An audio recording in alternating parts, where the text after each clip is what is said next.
గురుగారు ఇప్పుడు నరదృష్టికి నల్లరాయి కూడా పగిలిపోతుంది అంటారు కదా? వాస్తవమేనంటారా ఇది?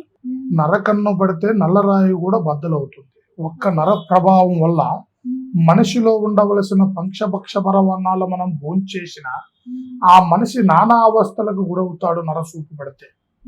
అలాంటి దృష్టి లేకోకుండా మన తాతలు, తండ్రులు, పూర్వీకులు, అవ్వలు వాళ్ళకి సమస్య దిష్టి తగలకోకుండా ఒక నిమ్మకాయని తిప్పేయటం కానీ, అన్నం తిప్పేయటం కానీ, మన ఇంటి మీద ఇప్పుడు ప్రస్తుతానికి మనం చాలా ఇండ్లు చూసి ఉంటుంటాం. ప్రతి ఇంటికి ఒక గుమ్మడికాయ, కలమంద కానీ, ప్రతి ఇంటికి దృష్టి తగలకోకుండే ముందు చేసే వస్తువు గుమ్మడికాయని మనం కట్టడం. దృష్టి అనేది నరసూపు అనేది చాలా పెద్దది. ఆ దృష్టిలో ఉండవలసిన ప్రభావం ఎలా ఉంటుందంటే తల్లి, నరదృష్టి వల్ల మనిషిలో ఉండవలసిన స్థితిగతులు కోల్పోతాడు.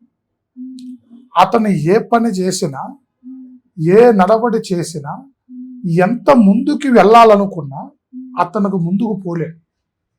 అతనిలో ఉండవలసిన దృష్టి కళ్ళతోని ఎవరైతే అతని దృష్టి చూపుతోనే నడిపిస్తున్నారో అతని మీదైతే ఎక్కువ ఆకర్షింపబడేంత శక్తి అతనిలో ఎక్కువగా ఉంటుందో, ఆ దృష్టి రూపేణ అతని కళ్ళ మీద మంట మండే వాళ్ళు కొంతమంది ఉంటారో, ఆ దృష్టి అతనికి ఎప్పుడైతే ఆవహిస్తుందో అతను మనిషిలో ఉండవలసిన నడవడి ముందు ముఖ్యంగా లక్ష్మి విషయంలో దెబ్బపడుతుంది.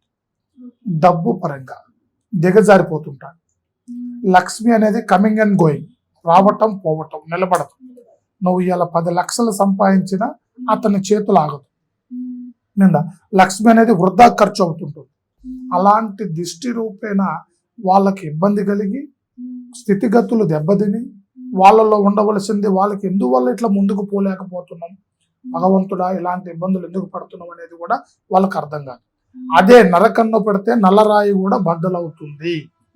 నల్ల రాయి అని అంటే తల్లి మనిషిలో ఉండవలసిన స్థితిగతి అది.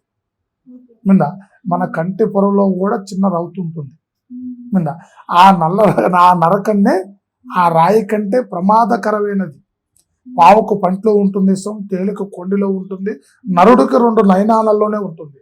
ఆ నయనాలలో నుంచి వచ్చిన ఆ ఇసాన్ని ఎదుటివాడి మీద అయితే ఎప్పుడైతే కక్కుతాడో ఆ మనిషి ఆ నరదృష్టికి కుంగిపోయి, మనిషిలో ఉండవలసిన స్థితిగతులు మారిపోయి, మనిషి ఆ దృష్టికి గురైపోయి కొన్ని రకాలుగా బాధపడుతూ ఉంటారు తల్లి. ఆ దృష్టి చాలా ప్రమాదకరమే. అలాంటి నరదృష్టికి గురైతే మనిషి చాలా కుంగిపోతూ ఉంటారు. వాళ్ళకి అన్ని రకాలుగా మనం సరిచేయవచ్చు. ఆ దృష్టిని అతి తక్కువ రోజులలో ఆ ఇంటి చుట్టూ బంధనేయచ్చు.